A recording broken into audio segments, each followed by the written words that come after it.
स्वागत है आपका द 50 के महल में।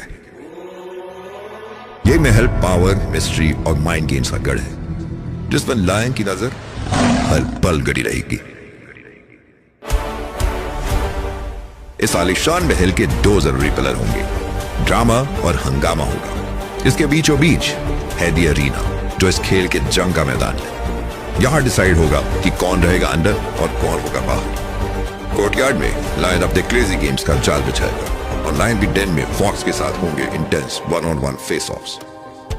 यहां का बस एक ही रूल होगा कि यहां कोई रूल्स नहीं होंगे। इस महल की हर छोटी चीज हर पल सेलिब्रिटीज को याद दिलाएंगे कि यहां सिर्फ लायन का राज चलता है। सिर्फ वही सर्वाइव करेंगे जिनका दिल है स्ट्रॉन्ग और दिमाग है लायन के पंजों से विशाल। तो रेडी हो जाइए द 50 के लिए।